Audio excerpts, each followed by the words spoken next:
श्रीशैलेशदयापात्रं ह्रीभक्त्यादिगुणार्णवं यतीन्द्रप्रवणं वन्दे रम्यजामातरं मुनिं लक्ष्मीनाथसमारम्भां नाथयामुनम् अस्मदाचार्यपर्यन्तां वन्दे गुरुपरम्परां यो नित्यमच्युतपदाम्बुजयुग्मरुक्मव्यामोहतस्तदितराणि तृणाय मेने अस्मद्गुरोर्भगवतोऽस्य दयैकसिन्धोः रामानुजस्य चरणौ शरणं प्रपद्ये।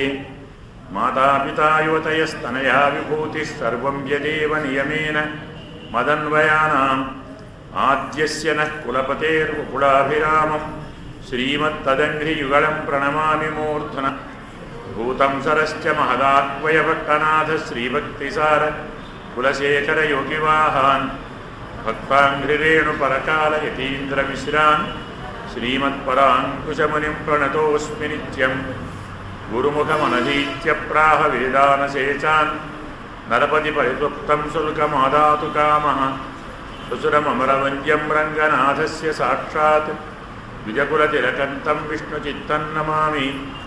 नीलातुङ्गस्तनगिरितटी सुप्तमुद्बोध्य कृष्णं पारार्ध्यं संसुरसिद्धमध्यापयन्ति। सोच्छिष्टायां सजिनिगणितं या बलात्कृत्य भुङ्क्ते गोदा तस्यै नमैदमिदं भूय एवास्तु भूयः। आण्डाळ் दिव्य तिरुवडिगळे शरणं कन्याभरणि संजातं वाधूलकुलभूषणं श्रीरङ्गार्यगुरोः पुत्रं षठगोपमहं भजे। अस्मद्गुरुभ्यो नमः।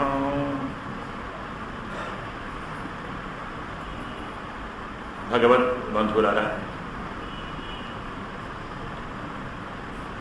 భరద్వాజ పక్షులతో పెరుగు చిలికేటువంటి ధ్వనులతో నారాయణ కేశవ ఆది నామ సంకీర్తనంతో నిన్న మనం ఒక గోపికను లేపుకున్నాం. అంటే మొదటి గోపికను రెండవ గోపికను ఇద్దరిని లేపుకొని వారిని వెంట తీసుకొని ఈనాడు మనం మూడవ గోపిక ఇంటికి వెళుతున్నాం. అంటే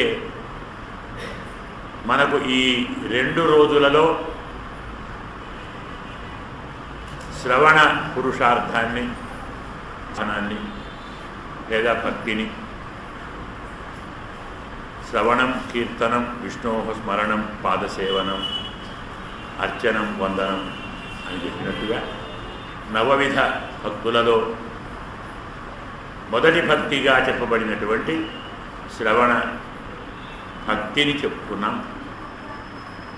ఇందులో శాస్త్రం ప్రకారం ఒక విషయాన్ని తెలుసుకోవటానికి వైశేషిక శాస్త్రం 16 ప్రమాణాలను చెబుతుంది. తర్కశాస్త్రం 8 ప్రమాణాలు చెబుతుంది. అందులో మరొక ప్రాచీన తర్కమని నవీన తర్కమని 2 భాగాలు ఉన్నాయి. ఈ నవీన తర్కం 4 ప్రమాణాలని చెప్తుంది. అందులో వేదాంతులు 3 ప్రమాణాలను ఒప్పుకుంటారు.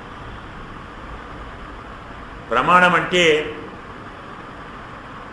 ఒక విషయాన్ని తెలుసుకోవటానికి సాధనం. ఒక మాట చెప్పాలంటే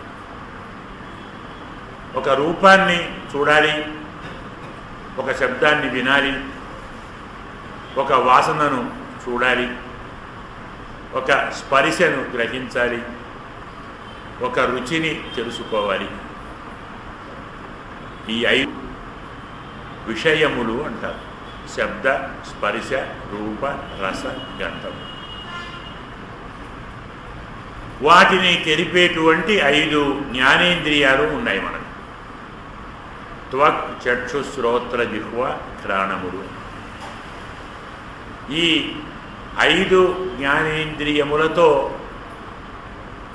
మనం తెలుసుకునేది, వీటిని తెలిపేదాన్ని ప్రత్యక్షమానం అంటారు. ప్రత్యక్షం అంటే చూచి తెలుసుకొనుట. చూచి అన్నదానికి అర్థం కన్నులతోనే అని కాదు, తెలిసి అంటే గ్రహించి. ఎందుకంటున్నామంటే రుచి చూచుట అంటాం, వాసన చూచుట అంటాం. మరి ఈ రుచిని వాసనను కన్నుతో చూస్తాం. ఇంద్రియముతో గ్రహించటాన్ని చూచుట అంటారు. అక్షము అంటే ఇంద్రియం, అక్షి అంటే నేత్రం. చిన్న తేడా, దాన్ని మనం గుర్తుంచుకోవాలి. రెండు ఒకటి కాదు. అక్షి వేరు, అక్షం వేరు. అక్షి అంటే కన్ను, అక్షము అంటే ఇంద్రియం. ప్రతి అక్షము అంటే ప్రతి ఇంద్రియముతో తెలుసుకునేటువంటి విషయం. ఇంద్రియమునకు అందుబాటులో ఉన్నటువంటి విషయం, ఇంద్రియములతో తెలుసుకునేటువంటి దాన్ని ప్రత్యక్షం అంటాం. ప్రత్యక్షముగా తెలుసుకున్న దాన్ని ఆధారంగా చేసుకొని తెలియని దాన్ని కూడా తెలిసినట్టుగా ఊహించుటను అనుమానం అంటారు. ఇది ప్రమాణమే. ఎక్కడో దూరముగా పొగను చూచి అక్కడ నిప్పు ఉన్నది అనుకుంటాం. మనం నిప్పును చూడటం లేదు, పొగనే చూస్తున్నాం. కానీ పొగ ఉన్న చోటల్లా నిప్పు ఉంటుంది. దీన్ని ఏమంటారు? అనుమానం. ఇది ప్రమాణం. ఇది కాక మరొకటి ఉపమానం అంటాం. అంటే పోలిక. మనకు తెలియని దాన్ని తెలిసిన దానితో పోల్చి చెప్పుట. ఎన్నడూ పెద్ద పులిని చూడని వాడు అరణ్యానికి వెళుతూ పెద్ద పులి అంటే ఎలా ఉంటుంది అంటే, ఇంట్లో ఉన్నవాడు, నాన్న నువ్వు పిల్లిని బాగా చూచుంటావు కదా, అదే పెద్దగా ఉంటుంది రా. అది న్యాయంగా పెద్ద పిల్లి, పెద్ద పులి కాదు. మరీ పిల్లి అంటే పరువు పోతుందని పులి అన్నాడు.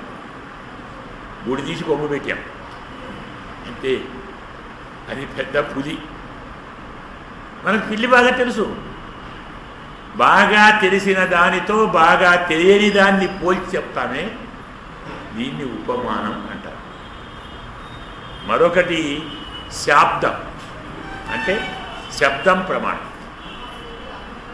ప్రత్యక్షమునకు అందనిది, అనుమానంతో తెలుసుకోనిది, ఉపమానము లేనిది తెలియాలంటే శబ్దం కావాలి.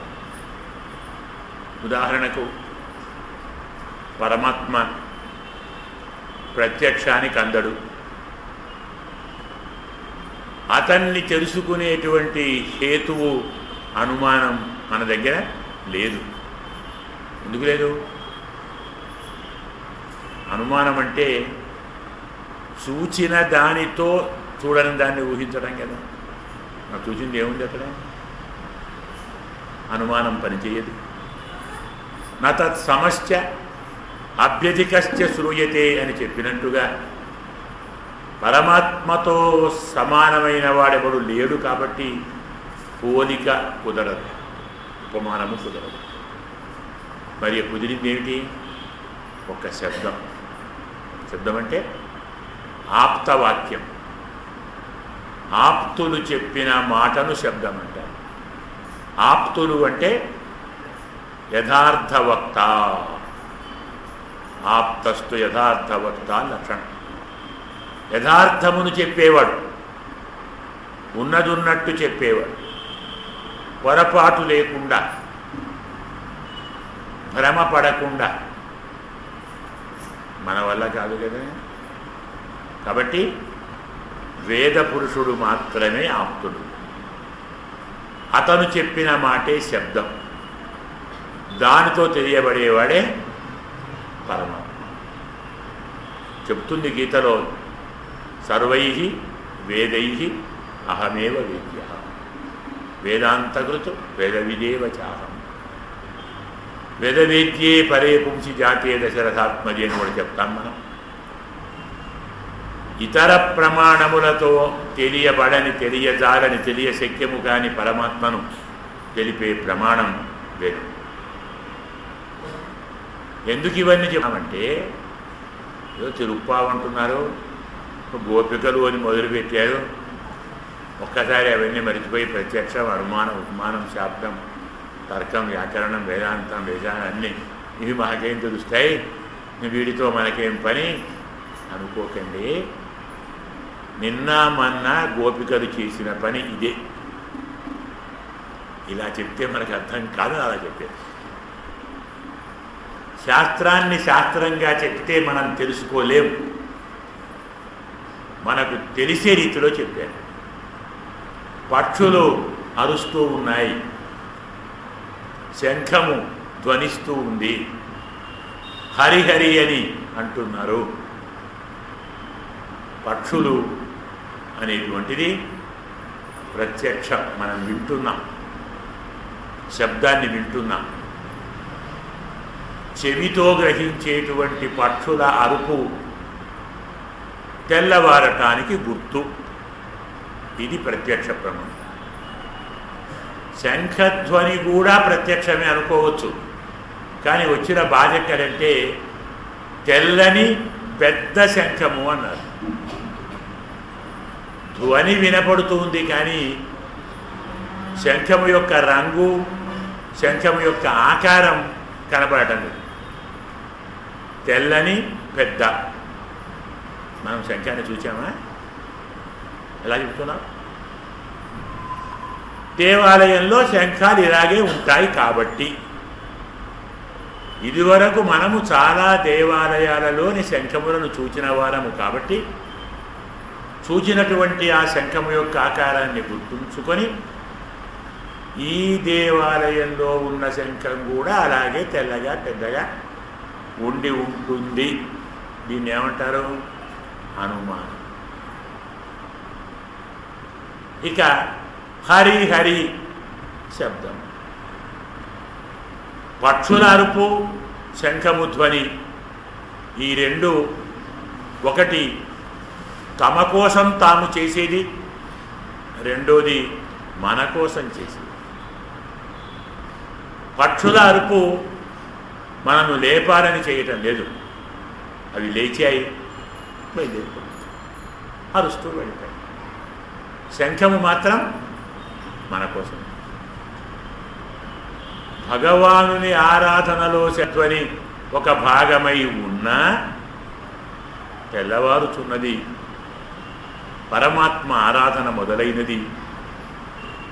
భగవంతుణ్ణి సేవించుకోవాలనుకునే వారందరూ త్వరగా లేచి మీ మీ నిత్యకృత్యములు పూర్తి చేసుకొని, కానుకలు తీసుకొని పరమ దర్శనానికి రండి అని ఆహ్వానం.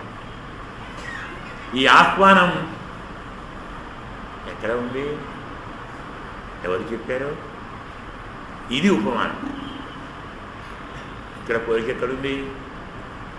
ఎలాగైతే పక్షులు ఒకదాన్ని ఒకటి పిలుచుకుంటూ అరుచుకుంటూ వెళుతాయో, పక్షుల అరుపులో పక్క పక్షుల పిలుపు కనబడుతుందో మనకు. ఎందుకు అరుస్తాయి అవి?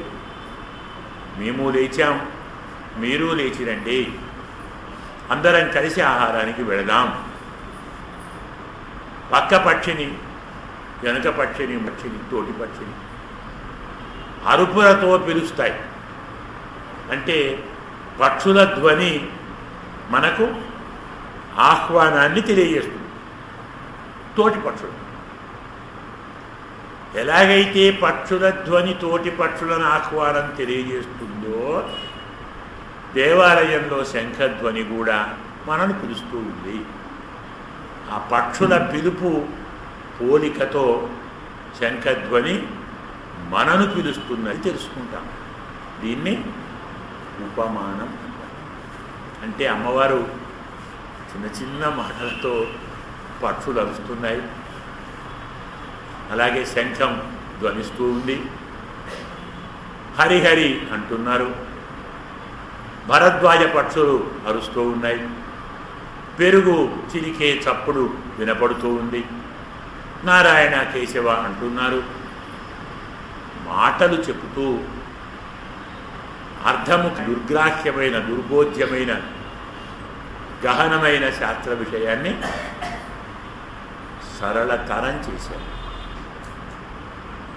చమత్కారం ఏమిటంటే పెరుగు చిలకటాన్ని గోదమ్మ తల్లి మనకు ఎంత ప్రేమతో చెప్పారంటే నిన్న మనం చెప్పుకున్నాం కొంచెం వ్యంగ్యార్థాన్ని. పాలను వేడి చేసి చల్లగా ఉన్న వాటిని చేయాలి, వేడిగా ఉన్న వాటిని మళ్ళీ చల్లగా చేయాలి, చల్లబరిచి అందులో చల్లవేయాలి. ఈ చల్లవేయటంతో పాలు కాస్త పెరుగవుతుంది. అంటే పల్చగా ఉన్నవి గట్టిగా అవుతాయి. శాస్త్రము, జ్ఞానము, తత్వము ఎక్కడి నుంచో రాదు, మన నిత్య జీవన విధిలో.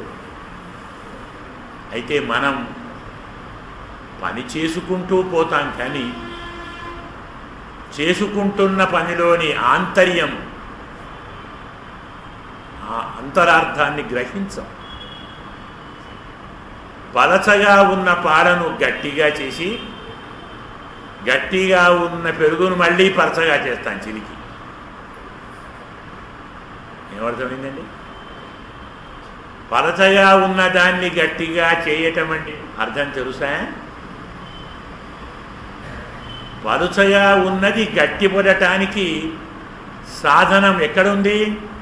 పలచగా ఉన్న దానిలోనే ఉంది. మనం చిలికితే వెన్న వస్తుంది కదా, ఈ వెన్న లేనిదే. మనము లేని వెన్నను కొత్తగా తీస్తున్నామా? కాదు కదా, ఉన్నదాన్ని. ఎక్కడున్నదాన్ని? పాలలో ఉన్నదాన్ని. పాలలో కనపడకు అంతర్లీనంగా ఉన్నదాన్ని, కనపడకుండా ఉన్నదాన్ని కనపడేలా చెయ్యటానికి పల్చగా ఉన్నదాన్ని గట్టిగా చేశారు. ఈ గట్టితనంలో లోపల ఉన్నది బయటికి వచ్చింది. ఆ బయటికి వచ్చినది మన దగ్గరికి రాదు, మన దాన్ని పల్చగా చేశారు. చాలా జాగ్రత్తగా పరిశీలించండి. మన లోపల అంతర్యామిగా వేయించేసి ఉన్న పరమాత్మను కనపడకుండా ఉన్న పరమాత్మను కనపడేలా చెయ్యాలంటే పలచగా ఉన్నటువంటి మన మనస్సును గట్టిగా చేయాలి. పలచగా అంటే పారుతున్నదాన్ని, చంచలమైన దాన్ని. చంచలంకి మన కృష్ణ ప్రమాది బలవతు దృఢం తస్యాహం నిగ్రహం మన్యే వాయువులో సుధిస్తాం. 10 చోట్ల పయనిస్తున్న నస్సును ఒక్కచోట గట్టిగా నిలబెట్టగలిగితే దానిలో అంతర్యామిగా ఉన్న పరమాత్మ బయటపడుతున్నట్టు గట్టిపడతాడు. ఈ గట్టిపడుతున్న పరమాత్మను సంకల్పం అనేటువంటి కవ్వానికి శ్రద్ధ అనే తాడు పెట్టి చిరికితే బయటకు వస్తుంది. దాన్నంతా వెన్న. వెన్న సంవత్సరం ఏమంటాం? నవనీతం ఎన్మరి మాట. ఆ పేరు వింటేనే మనస్సు పులకిస్తుంది. ఎప్పుడు? అర్థం తెలిస్తే. తెలియకుంటే అంతా ఒకటే. ఓ మాట అంటాడు తన ప్రసాద చరిత్రలో, అంతేందోదయములు మహాబధిర శంఖారావములు ముఖసద్ గ్రంథాఖ్యాపనములు నపుంసక వధూకాంక్షలు కృతజ్ఞావళి బంధుత్వములు భస్మ హవ్యములు లుబ్ధ ద్రవ్యములు రోడ సద్గంధం హరిభక్తి వర్తితుల రిక్త వ్యర్థ సంసారము. పరమాత్మ భక్తి లేని సంసారం ఇలాంటివి అని చెప్పాడు. అలాగే అర్థం తెలియకుంటే ఆనందం లేదు. నవనీతం, క్రొత్తగా తీయబడినది. నీతం అంటే తీసుకొని రాబడినది, తీయబడినది, సృష్టించబడినది కాదు. గమనించండి, కొత్త సృష్టించలేదు, ఉన్నదాన్ని తీశారు. కనపడకుండా ఉన్నదాన్ని కనపడేలా చేశారు. పాలలో దాగి ఉన్న వెన్నను పెరుగు చేయటంలో ఇందులో ఒక గట్టి వస్తువు ఉన్నదని జ్ఞానాన్ని కలిగించారు. అంటే అనుమానం వచ్చేసింది. ఆ గట్టిదాన్ని తెలుసుకుందామని చిలికితే అది కాస్త బయటపడింది. ఉన్నదాన్ని బయటికి తీశాం అంటే తెలుసుట రహస్యం. మనం కొత్తగా వెన్నను సృష్టించలేదు, కల్పించలేదు, ఉన్నదాన్ని బయటికి తీశాం. పాలతో కలిసి ఉంది. పెరుగు ఎక్కడుంది? పాలలోనే. వెన్న ఎక్కడుంది? పాలలోనే. పాలను పెరుగుగా చేసి మళ్ళీ పెరుగును చిలికి చల్లగా చేస్తే వెన్న బయటకు వచ్చింది. అంటే పెరుగు పాలలోనే ఉంది, వెన్న పాలు ఉంది. వెన్న పెరుగు కలిసి ఉన్న పాలు ఒక్కటే. పాలు రెండు కాదు, గమనించండి. పాలు ఒక్కటే. అందులోనే కనపడకుండా పెరుగు ఉంది, కనపడకుండా వెన్న ఉంది. తోడు పెడితే పెరుగు కనపడింది, చిలికితే వెన్న కనపడింది. చమత్కారం గమనించాలి. వెన్న కనపడ్డ తరువాత పెరుగు కనపడదు. పెరుగును చూపుడు వెన్న కనపడదు. పాలను చూసినప్పుడు పెరుగు వెన్న కనపడదు. ఆండాళమ్మ పెరుగు చిలుకుట అనే ఒక చిన్న మాటలో అద్భుతమైనటువంటి వేదాంత తత్వాన్ని చెప్పింది. ఎలాగైతే కొత్త వెన్నను మనం బయటికి తీయటం లేదో, పరమాత్మ కూడా ప్రపంచాన్ని కొత్తగా సృష్టించటం లేదు, లేని ప్రపంచాన్ని సృష్టించటం లేదు. తనలో ఉన్న ప్రపంచాన్ని బయట కనపరుస్తున్నాడు. కనపడకుండా ఉన్నదాన్ని కనపడేలా చేస్తున్నాడు. ప్రకృతి ఎక్కడుంది? పరమాత్మలోనే. జీవుడు ఎక్కడున్నాడు? పరమాత్మలోనే. పరమాత్మ ఒక్కడే. అతనితో అతనిలో కలిసి ఉన్నది ప్రకృతి, జీవుడు. ప్రకృతి కనపడదు, జీవుడు కనపడదు, పరమాత్మ కనపడతాడు ప్రళయకాలం. ప్రళయం అంటే రెండు ఆయనలో ఉంటాయి. ఇది పాలు. సృష్టి మొదలైన తర్వాత ప్రకృతి కనపడుతుంది, జీవుడు కనపడదు. ఇది పెరుగు. తరువాత జీవుడు వస్తాడు. ఇది వెన్న. వెన్న ఎక్కడుంది? పాలలోని. పెరుగు ఎక్కడుంది? పాలలోని. జీవుడు ఎక్కడున్నాడు? పరమాత్మలోని. ప్రకృతి ఎక్కడుంది? పరమాత్మలోని. ప్రకృతితో జీవుడితో కలిసి ఉన్న పరమాత్మ. ప్రళయకాలంలో పరమాత్మే కనపడతాడు, ప్రకృతి జీవుడు కనపడరు. సృష్టికాలంలో జీవుడు ప్రకృతి కనపడతారు, పరమాత్మ కనపడరు. కానీ అప్పుడు ఇప్పుడు రెంటితో కలిసి ఒకటి. జీవాత్మతో పరమాత్మతో, జీవాత్మతో ప్రకృతితో కలిసి పరమాత్మ ఉంటాడు. పరమాత్మ ఒక్కడే. ఏకమేవ అద్వితీయం బ్రహ్మ. ఇది అద్వైతం. ఎవరు అద్వైతాన్ని కాదన్నారు. పరమాత్మ ఒక్కడే, అద్వైతమే. కానీ ఆ ఒక్క పరమాత్మ రెంటితో కూడి ఉన్నాడు. అద్వైతమే విశిష్ట అద్వైతం. ఏమంటారు దీన్ని? కలిసి ఉన్నది ఒక జీవుడితో ప్రకృతితో కూడి ఉన్న పరమాత్మ ఒక్కడే. కూడి ఉన్న విశిష్టమైన ఒకటే అద్వైతం. కలిపితే విశిష్ట అద్వైతం. పాలు పెరుగు వెన్న అన్న చిన్న పోలికలతో మనకు అందాళమ్మ విశిష్టాద్వైత వేదాంత సిద్ధాంత సర్వస్వ రహస్యాన్ని అరటిపండు వచ్చినట్టు చెప్పారు.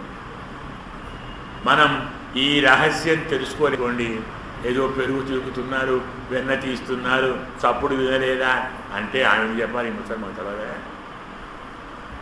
చిన్న చిన్న ఉపమానాలతో ఒక అద్భుతమైనటువంటి పరమశాస్త్ర గమ్యమైన రహస్యం మనకు తెలిసింది. ప్రళయకాలంలో పరమాత్మే కనపడతాడు, జీవుడు ప్రకృతి కనపడదు. పాలుగా ఉన్నప్పుడు పాలే కనపడతాయి, పెరుగు వెన్న కనపడదు. తోడు పెట్టాం, పెరుగు కనపడుతుంది, పాలు కనపడవు. ప్రకృతి కనపడుతుంది, పరమాత్మ కనపడదు. దాన్ని చిరికాం, వెన్న కనపడుతుంది, చల్లా కనపడుతుంది, పాలు కనపడదు. అంటే ప్రకృతి కనపడుతుంది, జీవుడు కనపడతాడు, పాలలో ఉన్న పెరుగు పాలలో ఉన్న వెన్న బయటికి వస్తే పాలు కనపడదు. వెన్న పెరుగు లోపల ఉంటే పెరుగు వెన్న కనపడదు. పరమాత్మనే చూస్తే ప్రకృతి జీవుడు, వీటిని చూస్తే ఆయన కనపడదు. ప్రకృతిని జీవుణ్ణి మాత్రమే చూచి పరమాత్మను లేరు అనుకునేవారు ఉన్నారే, వెన్న మాత్రం తింటూ పాలు లేవు అనుకునేవారు. భగవంతుడు లేడు అంటున్నారు కదా, వారికి వెన్న బాగా తింటున్నారు, పెరుగు కూడా తాగుతున్నారు, కానీ పాలు లేవు అంటున్నారు. పాలు లేనిది పెరుగు రాదురా, వాడికి అర్థం కాదు, కనపడదు. మరి కనపడిన దాన్నే నమ్ముతామంటే చూసేవాడికి పాలు కనపడుతున్నాయా? లేదు కదా. కాబట్టి చల్ల పోసుకుంటూ పాలు లేవు అన్నవాడిని విని మనం నవ్వాలా ఏడవాలా? ఎవడి జ్ఞానం ఉన్నట్టు? ఇంతటి రహస్యాన్ని మనకు పెరుగు చిరికే చిన్ని మాటలో అందించిన మహానుభావులు మన తల్లి. ఎందుకు చెప్తున్నామంటే ఇదంతా మనస్సు ఒకదాన్ని చూచినప్పుడు మరొక దాన్ని చూడాలి. ఒకదాన్ని తెలుసుకుంటున్నప్పుడు మరొక దాన్ని తెలుసుకోవాలి. ప్రకృతినే చూస్తున్న మనస్సు ఎంత బాగుంది, ప్రకృతి ఎంత బాగున్నాయి, కొండలు ఎంత బాగున్నాయి, గుట్టలు ఎంత బాగున్నది, తోటలు, ఇవన్నీ సృష్టించిన వాడెంత బాగున్నాడు. ఆ ప్రశ్న రాదు. అది రావటానికి ఈ మాట చెప్తుంది. అంటే మనం ఏమి చెయ్యాలి? వెనుక ఉన్న దాన్ని కూడా చూడాలి. ప్రత్యక్షమైన దాన్నే కాదు, కనబడుతున్న దాని వెనక ఉండేటువంటి కనబడని తత్వాన్ని కూడా పెద్దల ద్వారా తెలుసుకోవాలి. వ్యాఖ్యానతో విశేష ప్రతిపత్తి నహి సందేహాల లక్షణం అంటుంది ఒక పరిభాష.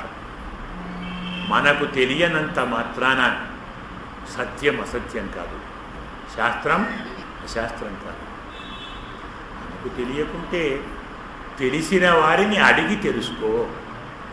ఇలా నిన్న మొన్న 2 పాసురాలలో వినలేదా, చూడటం లేదా, కనబడటం లేదా అని తెలుసుకోవటానికి అనుమాన ప్రమాణాన్ని, అనుమానము చాటున దాగి ఉన్న ప్రత్యక్ష ప్రమాణాన్ని కొంచెం చాటుగా రహస్యంగా బోధిస్తే ఇవన్నీ మాకెందుకు బాధ? నేరుగా చూస్తున్నావా, నీకు కనబడుతున్నాయా? ఉంటే చెప్పు. సూర్యోదయం అయిందా, తెల్లవారిందా, నువ్వు తెల్లవారటాన్ని చూచావా? చూస్తే చెప్పు, అప్పుడు లేచి వస్తాను. అనుమానాలు ఊహలు మాకొద్దు అని ఈ గోపికంటే అమ్మ తెల్లవారినది. ప్రత్యక్షంగా అదే మాటను మనం తెల్లవారినది అనే మాటను ఈనాటి పాశురంతో చెప్పుకుంటున్నాం. పాశురాన్ని అనుసంధానం చేద్దాం. கீழ்வானம் வெள்ளன் நெருமை சிறுவீடு மேயுவான் பரந்தனகான் மிக்குள்ள பிள்ளைகளும் போவான் போகின்னாரை போகாமல் காத்தோ உன்னை கூவான் வந்து நின்னோம் கோதுகுலமுடைய பாவாய் எழிந்திராய் பாடிப் பறை கொண்டு மாவாய் பிளந்தானை மல்லரை மாட்டிய பாதி தேவனை சென்னு நாம் சேவித்தால் ஆவாவென்னாராயந்து அருளே லோரெம்பாவாய் ஆண்டாள் திவ்ய திருவடிகளே சரணம். அஸ்மத் குருభ్యో நம. கீழ்வானம் வெள்ளென்னு. కీర్వానం వెళ్ళు ఎన్ను. కీర్ అంటే తూర్పు దిక్కు, వానం ఆకాశము, వెళ్ళెన్ను తెల్లవాయినది. తూర్పు దిక్కు ఆకాశము తెల్లగా అయినది. ఎరుమై గేదెలు సిరువీడు చిన్న బీడును మేయువాన్ మేయుటకు పరందనగా వెళ్ళుచున్నాయి. మిక్కుళ్ళ పిల్లగలు మిగిలిన పిల్లలందరూ పోవాన్ పోగిన్నారై పోవాలని పోతున్నారు. పోగామల్ కాత్తు వెళుతున్న వారిని ఆపి ఉన్నై నిన్ను వాన్ పిలుచుటకు వందు వచ్చి నిన్ను నిలిచి ఉన్నాము. కోదుకులముడయ పావాయ్ వ్యామోహము కలిగి ఉన్న అమ్మాయి ఏం చేయాలి? లేవమ్మా పాడి పరైకొండు పరమాత్మ నామాన్ని సంకీర్తనం చేసి మనము పరను పొందుదాము. ఏం పాడుదాం? మా వాయ్ పిళందానై గుర్రము యొక్క నోరును చీల్చినవాడు, అలరై చాణూర ముక్తులను మాట్టిగా చంపినవాడు, దేవాది దేవనై సకల దేవతలకు ఆదిదేవుడు అని సెన్ను కీర్తించి నాం మనము సేవిత్తాల్ సేవిస్తే ఆవావెన్ను ఆరాధించు. అయ్యో అయ్యో మీరే వచ్చారా అని కాస్త బాధపడి అరుళ్ కృప చూస్తాడు. ఏం చెప్పారు? తూర్పు ఆకాశము తెల్లబారినది, గేదెలు చిరుబీడుకు మేత వేయటానికి వెళ్ళాయి, మిగిలిన పిల్లలందరూ పోవాలని వెళుతున్నారు. అలా వెళుతున్న వారిని పోకుండా ఆపి నిన్ను పిలవటానికి నీ వాకిటి ముందరికి వచ్చి నిలుచున్నాము. పరమాత్మయందు వ్యామోహమున్న అమ్మాయి, పరమాత్మకు వ్యామోహాన్ని కలిగిస్తున్న అమ్మాయి ఎడిందిరాయ్ దేవమ్మ, పరమాత్మ నామాన్ని కీర్తించి మన వ్రతానికి కావలసిన వార అనేటువంటి సాధనాన్ని తీసుకుందాము. ఏం కీర్తిద్దాం? కేశి అనేటువంటి రాక్షసుణ్ణి అశ్వరూపంతో వచ్చిన వాని నోరును చీల్చి చాణూర ముష్టికులను వధించినటువంటి దేవాది దేవుడు అని కీర్తిస్తూ ఆయన దగ్గరికి వెళ్ళి మనం ఆ పరమాత్మను సేవిస్తే అయ్యో అయ్యో మీరే వచ్చారా, నేను రావాలి కదా అని కాస్త నొచ్చుకొని స్వామి మనకు కావలసిన దాన్ని దయతో ప్రసాదిస్తాడు. ఇది భావం. మనం చెప్పుకున్నాం కదా, ఒక పద్యాన్ని ఒక శ్లోకాన్ని అర్థం కావాలి ఎన్ని రకాలుగా దాన్ని చెప్పుకొని అనుకున్నాం. అలా మనం ఇప్పుడు 2-3 భాగాలు చెప్పుకున్నాం. ఇప్పుడు మరి ఒక భాగాన్ని అనుసంధానం చేసుకుంటున్నాం.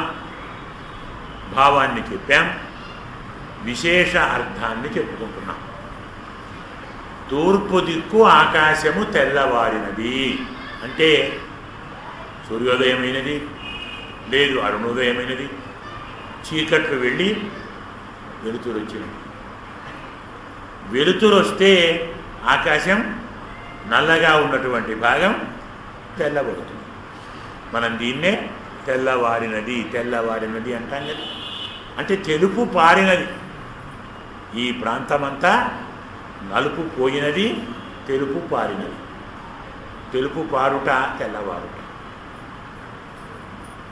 పక్షులు అరుస్తున్నాయో శంఖం ధ్వనిస్తుందో అవసరం లేదు, బయటకు చూడు, ఆకాశం తెల్లగా అయిపోయింది, చీకటి పోయినది, వెలుతురు వచ్చినది, తెల్లవారినది.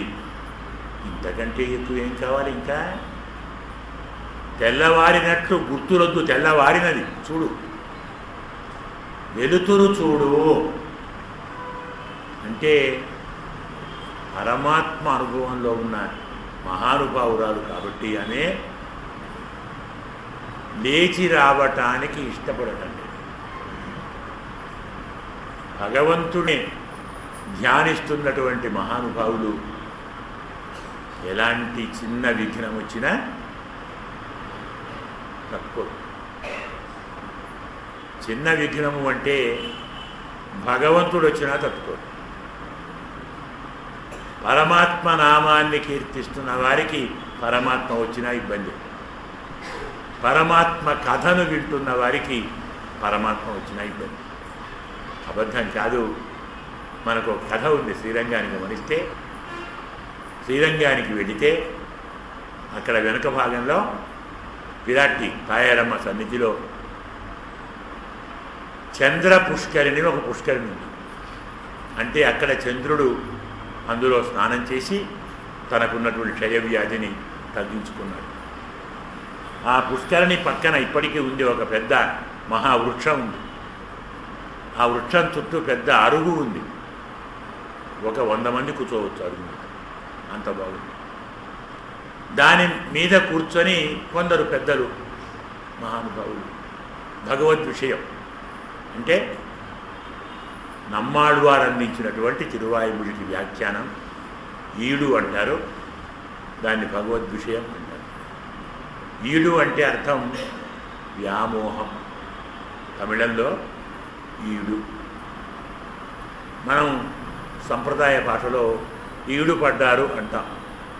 అయితే ఆ సంప్రదాయం కాని వారికి మనకున్న ఈడు జ్ఞాపకం వస్తుంది. మన ఈడు వేరే అర్థం కదా, ఇక్కడ ఆ ఈడు కాదు. ఈడంటే వ్యామోహం. ఎంత గొప్పదంటే మనకు ప్రాచీన పండితులు వారి జీవన విధానం, వారి అనుభవం, దాన్ని మనం విన్నా అర్థం చేసుకోగలిగితే ఒక అద్భుతమైన అనుభూతి. ఆ ఆనందంలో మనం అన్నీ మర్చిపోతాం. వ్యాస భగవానుడు బ్రహ్మసూత్రములు రాశాడు. తెలుసుంది. అల్పాక్షరం అసందిగ్ధం అక్షరం చెప్తారు. అక్షరాలు చాలా చిన్నగా ఉంటాయి. పెద్దల వల్ల విన్నవారికి సందేహం ఉంటుంది. సారత సారవత్ అంటాడు. చాలా సారం ఉంటుంది. అన్ని విషయాలు చెప్తుంది. దాన్ని సూత్రం. ఆ బ్రహ్మసూత్రములకు భగవద్ రామానుజులు వ్యాఖ్యానం రాశారు. దాన్ని భాష్యం. వ్యాఖ్యానం అంటే భాష్యం, భాష్యం అంటే వ్యాఖ్యానం. రామానుజుల వారి వ్యాఖ్యానానికి శ్రీభాష్యం అని పేరు. రామానుజుల వారు అంటే ఎవరో కాదు, సాక్షాత్తు ఆదిశేషుడు. ఆదిశేషుడు పతంజలిగా మనకు వ్యాకరణ సూత్రాలకు భాష్యాన్ని అందించాడు. రామానుజులుగా బ్రహ్మసూత్రాలకు భాష్యాన్ని అందించాడు. అంటే ఆదిశేషుడు మన కోసం 2 భాష్యాలు అందించాడు. ఆ రెంటికి చాలా విలక్షణమైన పేరుంది.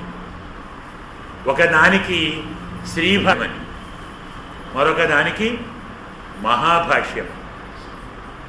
ద్వే భాష్యే శ్రీ మహత్ శబ్దభూషితే శేషభాషితే. ఆదిశేషుడు చెప్పిన 2 భాష్యాలకు ఒకదానికి శ్రీ అని, మరొక దానికి మహత్ అని పేరు. శ్రీభాష్యమని, మహాభాష్యం. ఈ 2 భాష్యాలు చెప్పినప్పుడు ఈ మహానుభావుడు సాక్షాత్తు ఆదిశేషుడే అని వారి దగ్గర పాఠము చదువుకున్న శిష్యులు ప్రత్యక్షంగా తెలుసుకున్నారు. మహాభాష్యం అంటే వ్యాకరణ సూత్రాలకు వ్యాఖ్యానం రాసినప్పుడు దాన్ని ఆహ్నికము అని పేరు పెట్టారు స్వామి భాష్యకారు పతంజలి. ఆహ్నికము అంటే అర్థం ఒకరోజు చెప్పిన పాఠం, ఒకరోజు పాఠాన్ని ఆహ్నికం. మొత్తం మహాభాష్యంలో 394 ఆహ్నికాలు ఉన్నాయి. అంటే అన్ని రోజులు చెప్పారు. ఓ సంవత్సరం కంటే పైన 13 నెలలు అనుకోండి నుంచి చెప్పారు. మేము చదువుకున్నప్పుడు అంటే ఎంఈ అనుకున్నాం కాసేపు వ్యాకరణం, అందులో ఒక 20 ఆహ్నికాలు మాత్రం సిలబస్లో ఉండేది. 3 ఏళ్ళకి కలిసి. ఇప్పుడు 5 ఏళ్ళకి కలిసి సగం ఆహ్నికం. అంటే మన బుద్ధి ఎంత బాగా పెరుగుతున్నదో ఇది దృష్టాంతం అన్నమాట. అయితే ఈ మహాభాష్యాన్ని పాఠం చెప్తున్నప్పుడు పతంజలి ఒక పెద్ద తెర వేసుకొని గబల కూర్చొని పాఠం చెప్పేవాడు. తెర అవతల శిష్యులు, తెర లోపల స్వామి. పాఠాన్ని వింటున్నటువంటి శిష్యులకు సందేహం వచ్చినప్పుడు ప్రశ్నలు అడిగేవారు. ఎంతమంది ప్రశ్నలు అడిగితే అన్ని సమాధానాలు ఒకేసారి వచ్చేవి. నా రోజు వింటున్నాను. కొన్నాళ్ళకి అనుమానం వచ్చింది, గురువుగారు ఒక్కరే కదా, ఒక గురువు గారికి ఒక కంఠమే ఉంటుంది, ఒక మాటే విని రావాలి. ఎంతమంది అడిగితే అన్ని గొంతులు, అన్ని మాటలు, అన్ని సమాధానాలు వస్తున్నాయి. లోపల ఒకరున్నారా 10 మంది ఉన్నారా? ఒకరే ఉంటే తెరవెందుకు వేసుకుంటారు? మన ముందర ఒకరు వెళ్ళి లోపల చాటు నుంచి 10 మంది వస్తున్నారా? అసలు ఎవరి లోపల ఉన్నవారు? ఎవడో ఉంటాడో కొట్టేవాడు. వాడు ఒకరోజు కొంచెం తెర ఇలా పక్కగా అన్నాడు.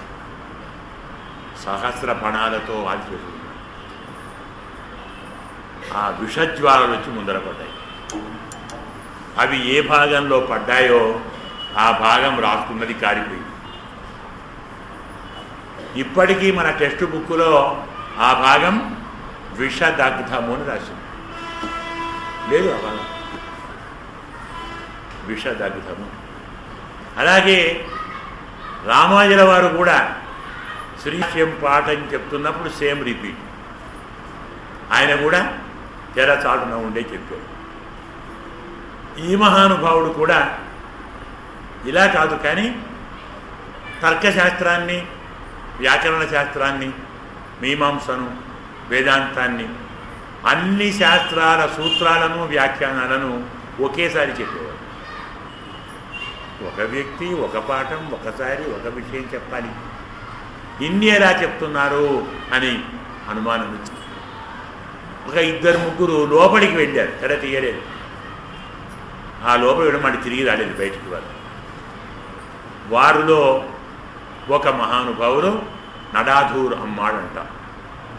ఈ మహానుభావుడు వారు చెప్పినటువంటి సమగ్రమైన వ్యాఖ్యానాన్ని పూర్తిగా వారి రూపంలోనే జీర్ణించుకొని తరువాత బయటికి వచ్చి దాన్ని మనందరికీ పాఠం చెప్పాడు.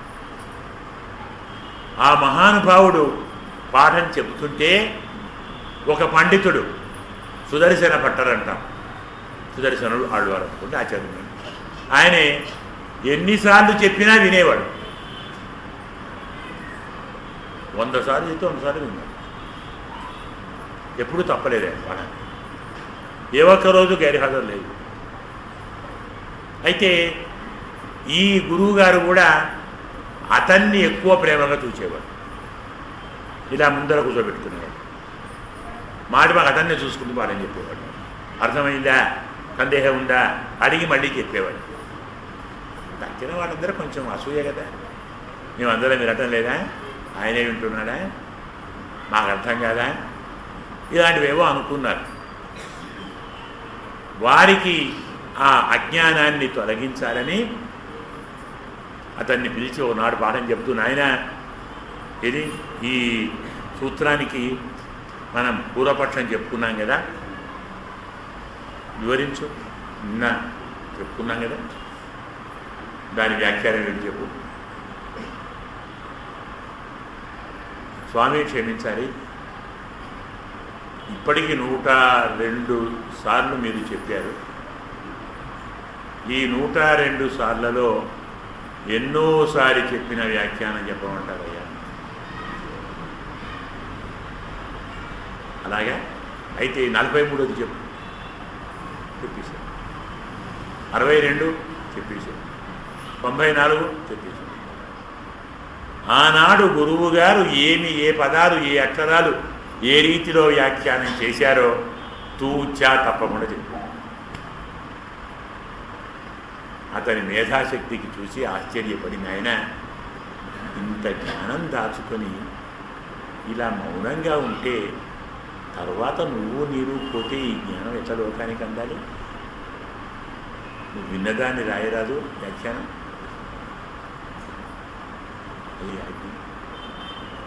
అలాగే వ్యాఖ్యానం రాశారు.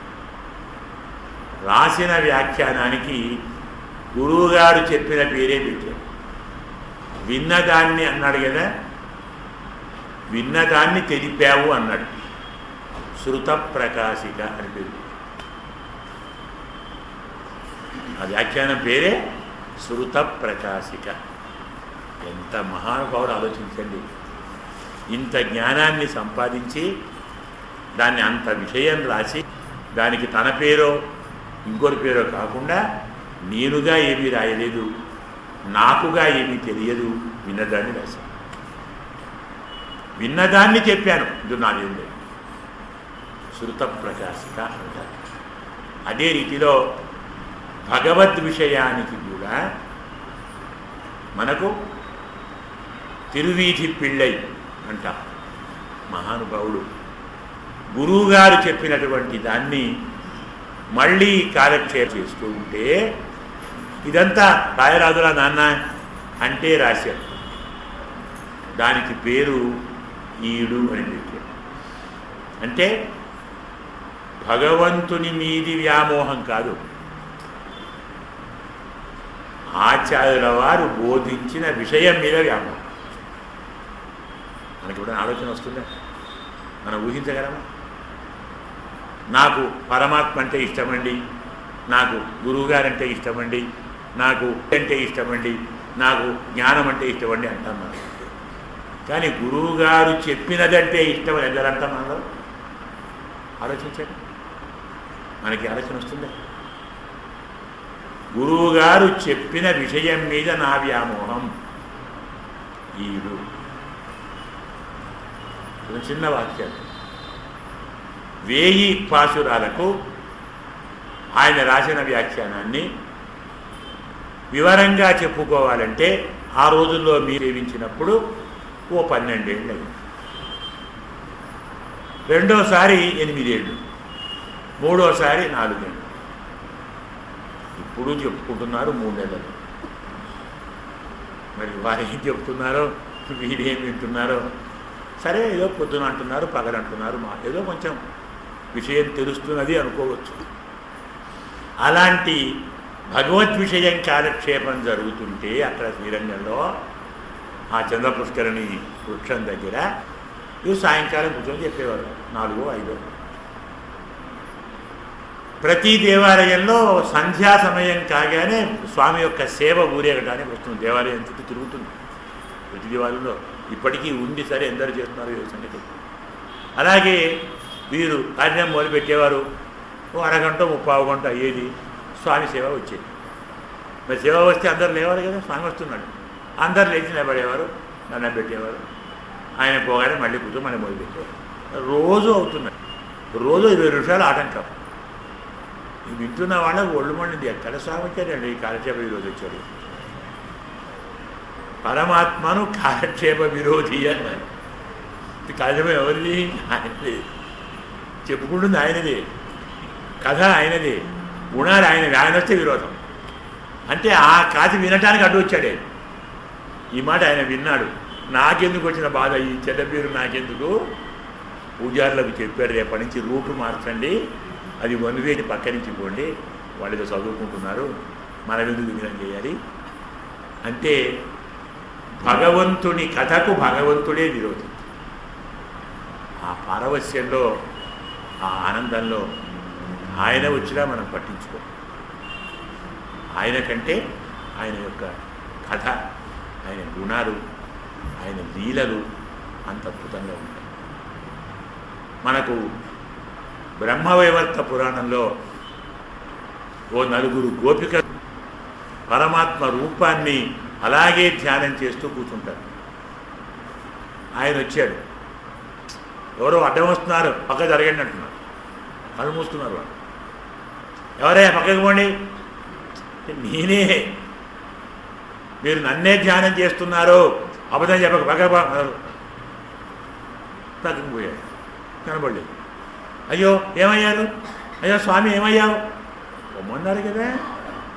అయ్యో మిమ్మల్ని కాదండి వచ్చింది ఆయన, ఏనా రూపం వేరుగా ఉంది, వీరి ఊహలో వేరుంది, కనపడ స్వామి వేరు. దీన్ని శ్రీజువానం వెళ్ళెన్ను అనే దానికి ఇంకా ఉంది వ్యాఖ్యానం. కాదు సమయం అర్థమవుతుంది కదా. అయితే మీకు అనుమానం రావచ్చు, ఈ తెల్లవారటానికి ఈ రూపానికి ఏమిటి సంబంధం అని. ఎదురుగా మీరు దేన్ని చూస్తున్నారో అది కాదు అని. తూర్పు దిక్కు ఆకాశము తెల్లవారినది, ఇది గుర్తేనా అంటే ఎవడు నమ్మాయి కాదు అంటున్నాడు.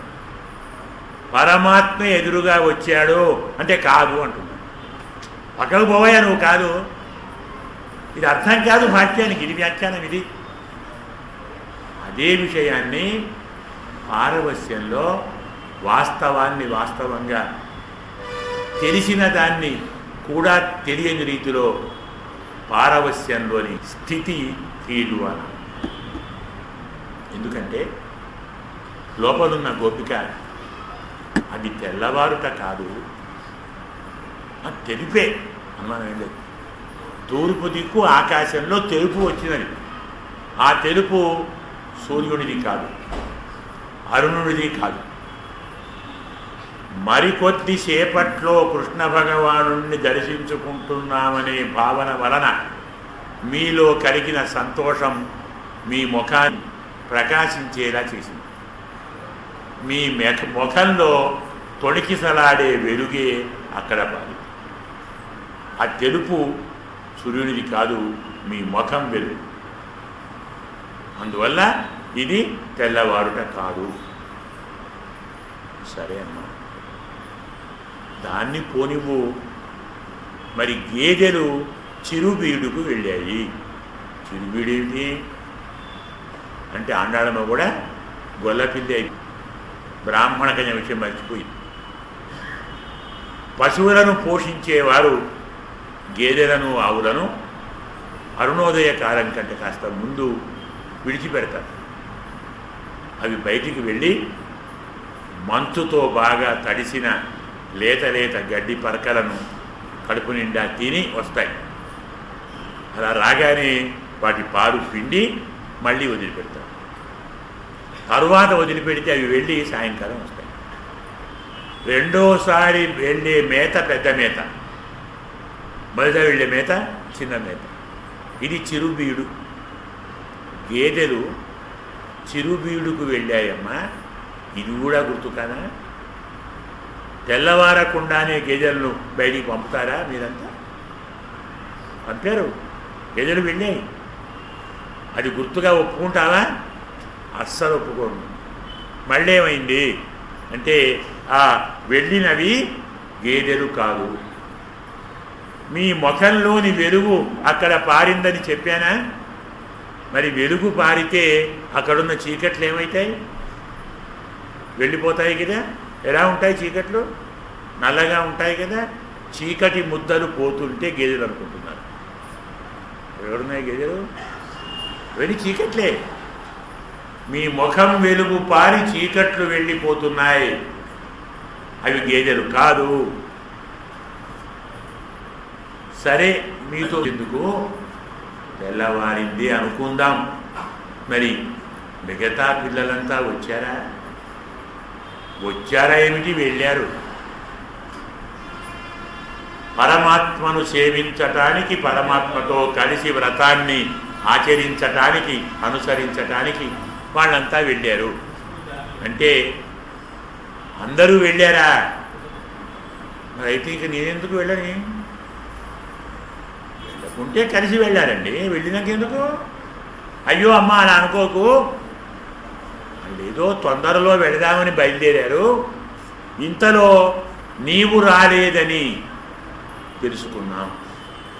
నీవు ఎంతటి మహానుభావురాలంటే కోదుకురముడయ పావాయ్,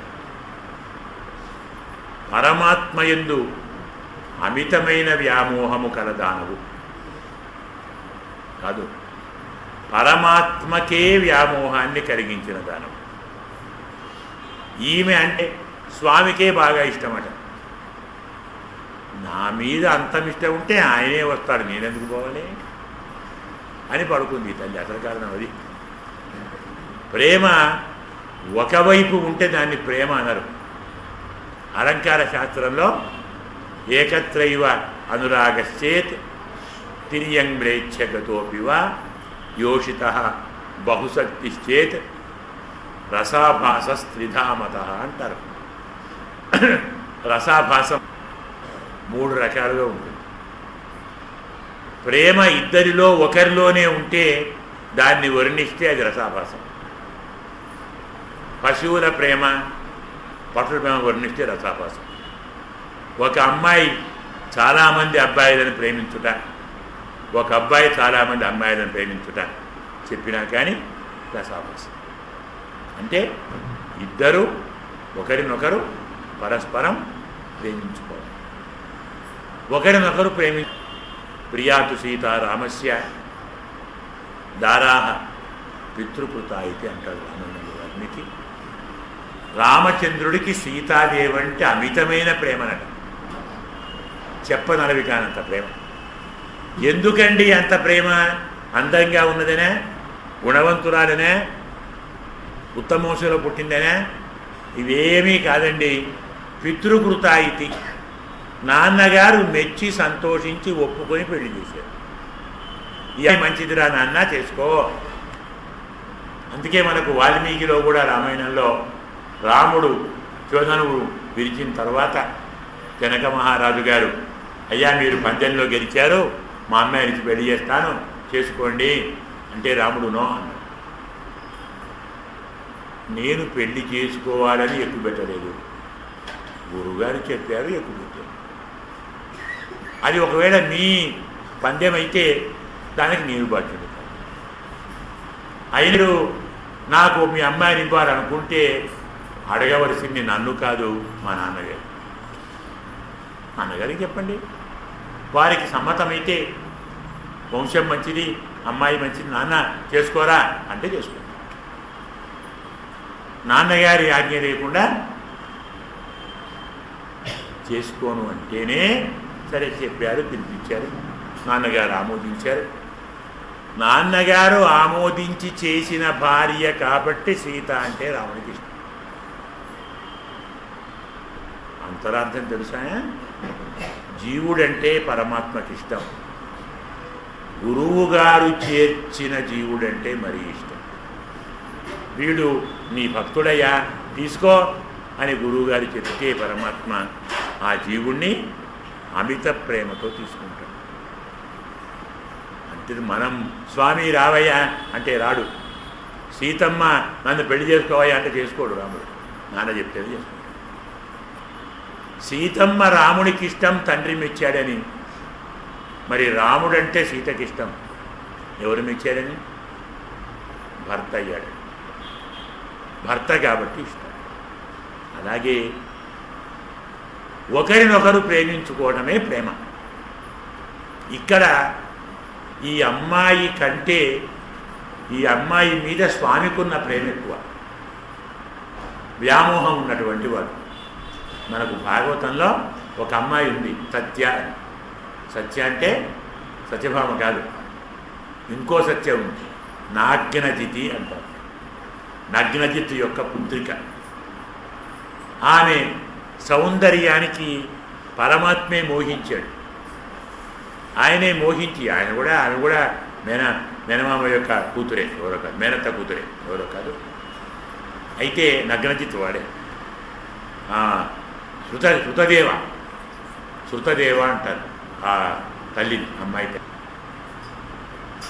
వచ్చి అడిగితే, మీలాంటి వారు వచ్చి మా అమ్మాయిని అడిగితే నేను ఇవ్వకపోవడం ఏంటి, నా అదృష్టం. కానీ క్షమించాలి, ప్రతివారు మా అమ్మాయి సౌందర్యాన్ని చూచి వ్యామోహపడి నాకిచ్చి పెళ్లి చేయి, నాకిచ్చి పోయి అందరూ వచ్చి అడుగుతున్నారు. ఒకరికిస్తే ఇంకోరి కోపం కదా అని తప్పించుకోవడానికి ఒక చిన్న పందెం పెట్టాను. బలిసిన 7 కోడెలను ఒక్కడే తన బలంతో ఓడించి వాటి ముక్కుతాళ్ళు వేసి బంధిస్తే అలాంటి వాడికి ఇచ్చి పెళ్లి చేస్తాను అని నేను ఒక ప్రకటన చేశాను. మరి మీరే అమ్మాయిని చేసుకోవాలనుకుంటే మరి ఆ పనిలో మీరు చేస్తే నాకు ఇబ్బంది ఉండదు, మీకు కోరిక తీరుతుంది. అంటే ఆమెను వివాహం చేసుకోవడానికి స్వామి బలిసిన 7 కోడెలతో 7 రోజులు పోరాడాడు. వాటి కొమ్ములతో, గిట్టల మూపురాలతో, మూతితో, శరీరంతో ఈయన ఒళ్ళంతా గాయాలయ్యాయి. అన్ని గాయాలు చేసుకొని వాటిని ఓడించి కట్టేసి పెళ్లి చేసుకుంటే, పెళ్ళైనాక ఆ అమ్మాయి, స్వామి ఇంత కష్టపడాలా మీరు, మీలాంటి నవమోహనుడు నవమన్మధుడు వరించాడంటేనే మాకు పండుగ కదా, అలాంటి మీరు నా కోసం ఇన్ని గాయాల పాలు కావాలా, తీరం ఇంత కందిపోవాలా అంటే, ఇన్ని గాయాలు నువ్వు ఒక్కసారి కౌగిలించుకుంటే పోతాయి కదా, అందుకే గాయాలు చేసుకున్నాను. అంటే పరమాత్మ కౌగిలించుకుంటే మన గాయాలు పోతాయా, మనం కౌగిలించుకుంటే ఆయన గాయాలు పోతాయండి? ఎంత దయ మన మీద స్వామికి. మనకు కలిగిన గాయాలను మాన్చటానికి తాను గాయాలు చేసుకొని మా గాయాలు నీతో పోతున్నాయని మనకు చెప్పి మనను తాను తన దగ్గర చేర్చుకునేటువంటి అఖండమైన భగవంతుని యొక్క అపార కృప నాగ్నతిథి వివాహంలో మనకు భాగవతం చెప్తుంది. పరమ రహస్యాలు ఇవన్నీ పై కథలా కనబడతాయి, లోతుకు వెడితే ఆ ఆనందం ఒక అద్భుతం. ఇలా పరమాత్మకే వ్యామోహాన్ని పెంచిన మహానుభావురాలవు కాబట్టి నీవు మా ముందర ఉంటే స్వామి మా కోసం కాకుండా నీ కోసమైనా వస్తాడు, మమ్ములందరినీ దయచూస్తాడని నిన్ను పిలవటానికి నీ ముందరికి వచ్చి నిలుచున్నాం. వందు నిన్నో వచ్చి నిలిచాం. వచ్చి నిలిచాము, ఎందుకు నిలిచామో సరిపోదా? రాకుండా నిలుస్తారా? నీ వాకిట ముందు నిలిచాము అంటే సరిపోదా? నీ వాకిటి ముందుకు వచ్చి నిలిచాము. ఏం భాష ఇది? ఇదే అసలు భాష. ఎందుకంటే నీ వాకిటి ముందరికి రాగలగటమే ఒక వరం. పరమాత్మకే వ్యామోహాన్ని పెంచిన పరమ సౌభాగ్యవతివైన నీలాంటి మహానుభావురాలి వాకిలి ముందరికి రావాలనుకోవటమే భాగ్యం. రాగలుగుట ఇంకా భాగ్యం, వచ్చి నిలుచుట మరీ భాగ్యం. మనకు భాగవతం చెప్తుంది, కంసుడు అక్రూరుణ్ణి వారిద్దరినీ తీసుకొని రమ్మని పంపితే బయలుదేరిన అక్రూరుడు శాస్త్రాలు పెద్దలు ఏవేవో చెప్తారు కానీ అవన్నీ తప్పు అన్నాడు. అదేంటని అలా అంటున్నావు అంటే, చెడ్డవారితో స్నేహం చేయకూడదు, దుష్టుల స్నేహం ప్రమాదకారి అని శాస్త్రాలు చెప్పాయి, పెద్దలు చెప్పారు. నాకు అస్సలు నమ్మకం. ఎందుకో కంసుడితో నేను స్నేహంగా ఉండబట్టి కదా నన్ను ఈ కంసుడు కృష్ణుని దగ్గరికి పంపుతున్నాడు. మరి నేను కృష్ణ పరమాత్మను దర్శించగలుగుట ఎవరి స్నేహం పుణ్యం? కంసుడిదే కదా. మరి చెడ్డవారి స్నేహం మంచా చెడ? భాగ్యం కదండి. కృష్ణ పరమాత్మ వస్తాడా లేదా, నన్ను ఆదరిస్తాడా లేదా, నా మాట వింటాడా లేదా తర్వాత నుంచి ఆయన దగ్గరికి వెళుతున్నాం కదా.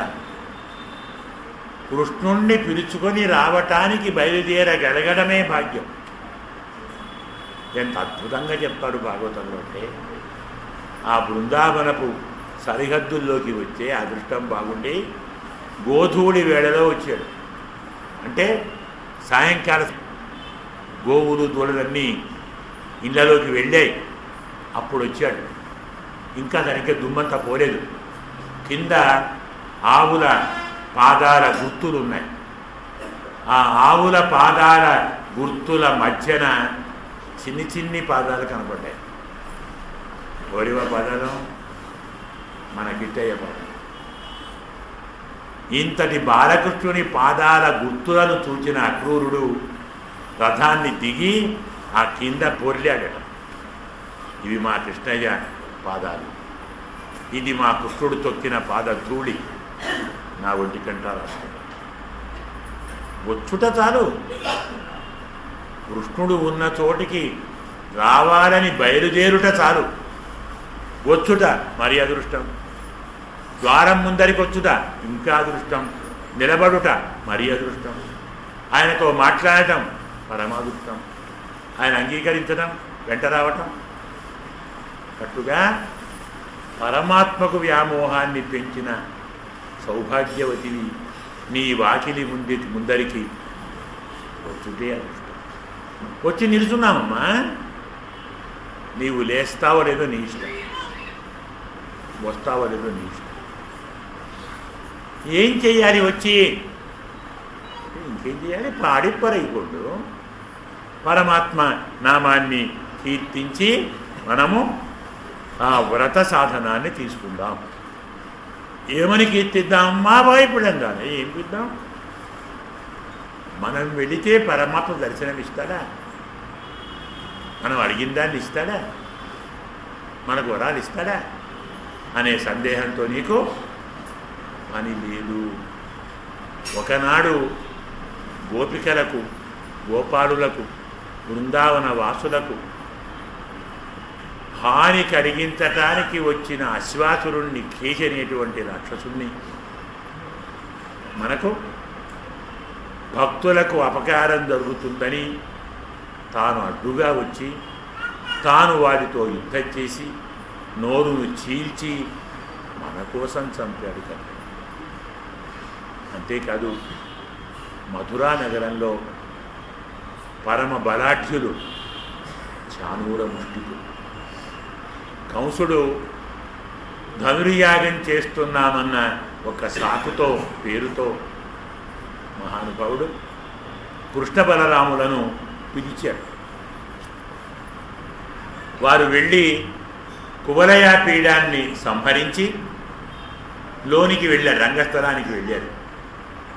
అలా వెళ్ళిన వారిని చాణూర ముష్టికులు మల్ల యుద్ధానికి ఆహ్వానించారు. మీరు మల్ల యుద్ధంలో విచారదులట, మన రాజుగారి కాస్త వినోదం కలిగిద్దాం, మనం యుద్ధం చేద్దాం అంటే కృష్ణుడు నవ్వి, యుద్ధమా, మల్ల యుద్ధమా, మీతోటి ఏమన్నా న్యాయమా అండి? మీరు కొండల్లాగా ఉన్నారు, నల్ల కొండల్లాగా ఉన్నారు, మేము ఇంటున్నాం పిల్లల, 11 ఏళ్ళు మా వయసు, ఇంకా ముకుపచ్చలారని పిల్లలని. సరిగ్గా పైన పువ్వు పడితే అపి పుష్ప పేశల తను అంటాడు హరివంశంలో. మేము పుష్ప పేశల తరుణం, పువ్వు లాంటి సుకుమారమైన దేహము కలవాళ్ళం. గాలి వీస్తేనే కందిపోతాం. అలాంటి మాకు మీతో యుద్ధం ఏమిటి? మేము బలహీనులం, మీరు బలీయులు, మన యుద్ధం పడదు, న్యాయం కాదు అన్నాడు స్వామి. వాళ్ళు నవ్వి, మీరు బలహీనులా, మీరు పిల్లలా, మీరు అల్పబలులా, 10,000 ఏనుగుల బలమున్న కువలయాన్ని అవలీలగా చంపి వచ్చిన మీరు బలహీనులా. ఎవరిని మోసగిస్తున్నారో? మీరు బలాఢ్యుడే. అలాగా బలాఢ్యుడమేనా? అంటే యుద్ధం చేయొచ్చునా? తప్పకుండా చేయొచ్చు. నిజంగా ఒప్పుకున్నారా అంటే ఒప్పుకున్నాం. అప్పుడు మొదలు యుద్ధ నీతిలో ఎవరెవరు పోరాడాలో వారిద్దరూ మేము సమానమైన బలము కారమే, ఎక్కువ తక్కువ కాదు అని ఇద్దరు ఒప్పుకోవాలి. ఒప్పందం చేసుకున్న తరువాతే యుద్ధం చేయాలి. అలా కాకుండా యుద్ధం చేసి ఓడిపోయిన తర్వాత వాడు నాకంటే చాలా పెద్దవాడండి, బలీయుడు, నేను చిన్నవాడిని, ఈ యుద్ధం అన్యాయం, ఈ గెలుపు చెల్లదు అంటే దీకేంటండి? అందుకే యుద్ధం చేసే ముందు ఒప్పందం చేయిస్తారు, సంతకాలు పెట్టించుకుంటారు. మనం చూస్తాం ఇప్పుడు మళ్ళీ యుద్ధంలో. ఇలా చాణుతో అనిపించి యుద్ధం చేసి వారిద్దరినీ సంహరించాడు. చాణూర ముష్టికులను ఎందుకు చంపాడు? చాణూర ముష్టికులను చంపేంత బలం కృష్ణ బలరాములకు ఎక్కడి నుంచి వచ్చినది అంటే, అదే బలం వారికి ఎక్కడుందండి, లేదు అన్న. అదేంటి మరి? బలం లేకుంటే ఎలా చంపారు? చాణూర ముష్టికులు కృష్ణ బలరాములను యుద్ధానికి పిలిస్తే, యుద్ధానికి వెళుతుంటే అది చూస్తున్న మధురా నగర స్త్రీలు, నాగరిక స్త్రీలు, అయ్యో అయ్యో అయ్యో, ఎంత సుకుమారుడు, ఎంత లేతవాడు, ఎంత చిన్నవాడు, ఎంత అందగాడు, ఇలాంటి వాడు ఆ రాక్షసునితో యుద్ధమా? వాడు ఎట్లా ఉన్నారు? ఉప్పులాగా ఉన్నారు వాడి శరీరాలు, ఇంత మెత్తగా ఉన్నాయి ఈయన శరీరం. అయ్యో ఏమవుతుందో, అయ్యో ఏమవుతుందో, అయ్యో ఏమవుతుందో అని వారందరూ పరవరించారు, కలవరించారు, వరించారు, తప్పించారు. అంతమంది నాగరిక స్త్రీల బాధ కృష్ణ బలరాములకు బలంగా మారింది. ఆ బలంతో చంపారు. అంటే ఆనాటి మధురా నగరపు స్త్రీల కోసం చాణూర ముష్టికులను వధించినట్టుగా, బృందావనపు గోపికల కోసం కేసిని సంహరించినట్టుగా మన కోసం వ్రతానికి కావలసిన పరయుబడ తప్పకుండా ఇస్తాం. రావమ్మా పోదాం అని చెప్పుకున్నాం. అంటే ఒక అర్థం పూర్తి చేయాలి కదా, చేసుకున్నాం. ఇందులో ఉన్నటువంటి మరొక అర్థాన్ని, అంటే మనం వ్యంగ్యార్థాన్ని చెప్పుకుంటాం. కీడువానం, వెళ్ళెన్ను, ఎరుమై, సిరివీడు, తూర్పు దిక్కు అంటాం. ఆచార్య పూర్వరూపం, అంతేవాసి ఉత్తర రూపం అంటున్నాం. అంటే గురువుగారు తూర్పు, శిష్యుడు ఉత్తరం. తూర్పు దిక్కు తెల్లవారినది అంటే గురువుగారు జ్ఞాన తేజస్సుతో ప్రకాశిస్తున్నారు. గురువుగారి ప్రకాశంతో ఎరుమై సిరివీడు, అజ్ఞానం అనేటువంటి గేదెలు చీకటి తొలగిపో చిన్న బీడుకు పోతున్నాయి. అంటే ఈ పశువులు, ఈ గేదెలు పూర్తిగా మెయ్యకపోవటం లేదు, మళ్ళీ రావడానికి పోతున్నాయి. మనం కూడా గురువుగారి దగ్గర ఇలాంటి పురాణాలు విన్నప్పుడు మనకు కూడా వైరాగ్యం కలుగుతుంది, జ్ఞానము కలుగుతుంది. ఎంతసేపు ఉంటుంది? ఇంటికి పోయేదాకా ఉంటుంది. మళ్ళీ ఇంటికి పోయాం, దీన్ని ఏమంటారు? పురాణ వైరాగ్యం అంటారు. అబ్బా ఎంత బాగా చెప్పారండి అయ్యారు, ఎంత బాగుందండి, నిజంగా ఇలాగే చేతామండి అనుకుంటాం. ఏదో అయ్యగారు ఉల్లిగడ్డలు తిని చెప్పారు, ఇద్దరు విన్నారు భార్యాభర్తలు. భార్య వంట మొదలుపెట్టింది, ఉల్లిగడ్డలు మానేసింది. అయ్యో చేయలేదేమిటి? గురువుగారు చెప్పారు కదండి, మీరు వద్దన్నారు కదా, అది అక్కడి మాట ఇక్కడి దాకా ఉంటుందా? విన్నాం, ఒప్పుకున్నాం, అయిపోయాయి, ఇంటి దాకానా? దీన్ని చిరువీడు అంటారు.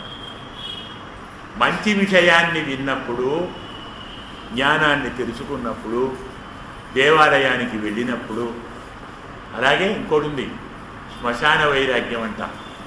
అక్కడికప్పుడు అందరు ఇంతే కదా, ఎన్నాళ్ళు బతుకుతాం, ఈ మాత్రానికి ఈ గొడవలు పీచీలు ఎందుకు, కలిసి ఉందాంలే అంటారు. ఇంటికి రాగానే నీ పాలెంత నా పాలెంత, మొదలు పాలు పంచు. మరి ఇప్పుడు ఆ పాలు ఏమైంది? అది అక్కడే పోయింది, ఇక్కడే కదుంది. దీన్ని శ్మశాన వైరాగ్యం అంటారు. ఇది చిరువీడు. అంటే గురువుగారి బోధ విన్నంత మాత్రాన మనకు కలిగేటువంటి జ్ఞానము తాత్కాలికమైన జ్ఞానమే. ఈ తాత్కాలికమైనటువంటి జ్ఞానం మననం చేసి, మళ్ళీ అధ్యయనం చేసి, మళ్ళీ చింతన చేసి, అది అభ్యాసంలోకి పెడితే కానీ పెద్ద బీడు కాదు. ఈ భావాన్ని ఎరుమై సిరివీడు మేయివాన్ పరందనగాన్ మిక్కుళ్ళ పిల్లగడు పోవాన్ పోతున్నారు. కాలక్షేప గోష్ఠిలో గురువుగారు కూడా శిష్యులకు పాఠం చెప్తున్నప్పుడు ఏ ఒక్కరు రాకున్నా పాఠం ఆపేవారు. నాకు అనుభవమే. ఫలానా వాడు రాలేదు, ఇవాళ పాఠం వద్దు, రేపు. ఒక్కడు రాకుంటే అందరం ఉంచాం కదా, మేము అందరం వింటామేమో. కాదు, వాడు కూడా వినాలి. నలుగురు కుమారుల్లో కుమారుడు రాకుంటే తండ్రికి తృప్తుంటుందండి. అందరు రావద్దు, అందరూ రావద్దు. పరమాత్మ కూడా భక్తులందరూ రావాలి. ఏ ఒక్కడు రాకున్నా మనకు కొరతే. మనకు పద్మపురాణంలో శ్రీరామ పట్టాభిషేక సమయంలో ఒకడున్నాడు, మైందుడు అనేటువంటి ఒక వానరుడు. వాడు కొంచెం ఆలస్యమైంది రావటానికి, ఆపమన్నాడు. వాడు రాలేదు మైందుడు. వాడు కూడా అభిషేక జలాన్ని తీసుకొని రావటానికి సముద్రానికి వెళ్ళాడు. అది వాడు రాకుంటే ఇన్ని లక్షల మంది వచ్చారయ్యా, ఒక్కడు రాకుంటే వాడు రావాలి. ఇలా అందరూ రావాలి. అందులో పరమాత్మకు ప్రీతిగా ఉన్నవారు ముఖ్యంగా రావాలి.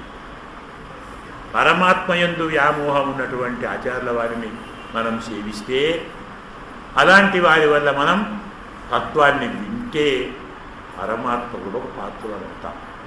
ఇది ఉన్న ఎక్కువాన్ పొందు నిన్ను. గురువుగారి వాకిటి ముందర వచ్చి నిలబడి ఉండుటే భాగ్యం. గురువుగారు పిలిచినా ఇబ్బంది లేదు, పిలవకున్నా ఇబ్బంది లేదు. పాఠం చెప్పినా చెప్పకూడదు, వస్తే చాలు. గురువుగారి వాకిటికి వెళితే చాలు. నేను చెప్పాను, జ్ఞాపకం అనుకుంటాను. దేవాలయానికి తలుపులు తెరిచి ఉన్నప్పటికంటే మూసి ఉన్నప్పుడు పోయిన వాళ్ళే అదృష్టవంతులు. తలుపులు తెరిచి ఉన్నప్పుడు వెళితే మనం పరమాత్మకు బాకీ ఉంటాం. అంటే పరమాత్మ మన కోసం ఎదురు చూస్తూ ఉన్నాడు అన్నమాట. తలుపులు మూసి ఉన్నప్పుడు వెళితే, అయ్యో వీళ్ళు నా కోసం వచ్చారు, నేను దర్శనం ఇవ్వలేకపోయానే అని స్వామి మనకు బాకీ పడతాడు. అడగని వాటిని కూడా బాగా వదలగేస్తాడు. అందుకే గుడి బంద్ చేశారు, రేపు పోదాంలే, సాయంకాలం పోదాంలే అని తప్పించుకునే ప్రయత్నం చెయ్యకండి. గుడి తలుపులు మూసిన్నప్పుడు పోయిన వారికే ఎక్కువ పుణ్యం అంటుంది మనకు శాశ్వత సంహిత ఆగమశాస్త్రం. కాబట్టి వచ్చి ఉన్నాను సారు. ఇలా ఆచార్యుల వారు ఏం చేస్తారు అంటే, మా వాయి మనం చెప్పుకున్నాం కదా, అశ్వము అంటే ఇంద్రియములని, అలాగే అశ్వము అంటే అహంకారం. అహంకారాన్ని, ఇంద్రియాలను నోరు చీల్చి చంపుతాడు. గుర్రం అంటే ఇంద్రియాలు, ఇంద్రియాన్ని హయాన్యాహుని శాస్త్రం. అన్ని ఇంద్రియాలలో ఏ ఇంద్రియం చాలా ప్రధానమైన ఏమో తెలుసా? నోరు. జితం సర్వం జితే రసే అంటారు. ఒక్క నాలుకను గెలిస్తే అన్నిటినీ గెలిచినట్టే. కారణం అదొక్కటే 2 పనులు చేస్తుంది. కనులు రూపాన్ని చూస్తాయి, చెవులు శబ్దాన్ని వింటాయి, నాసిక వాసనను చూస్తుంది, శరీరం స్పర్శను చూస్తుంది, నాలుక తింటుంది, అంటుంది, 2 చేస్తాయి. అంటే మాట్లాడుతుంది, భోజనం చేస్తుంది. ఈ 2 మన వశంలో ఉంటే మనం లోకాన్ని గెలుస్తాం. అంటే తినవలసిన దాన్ని తినవలసినంత తినవలసిన రీతిలో తింటే మనంత మంచివాళ్ళు. అలాగే అనవలసిన దాన్ని అనవలసినప్పుడు అనవలసిన రీతిలో అంటే మనంత మంచివాళ్ళు. మితం హితంచ భుంజీయాత్. మితము తినాలి, హితమును తినాలి. తదన్నో విభోక్తవ్యం జీర్యతే యత్ అనామయం అంటాడు మారీచుడు జటాయు. రోగాన్ని కలిగించకుండా అరిగే ఆహారాన్నే తీసుకోవాలి.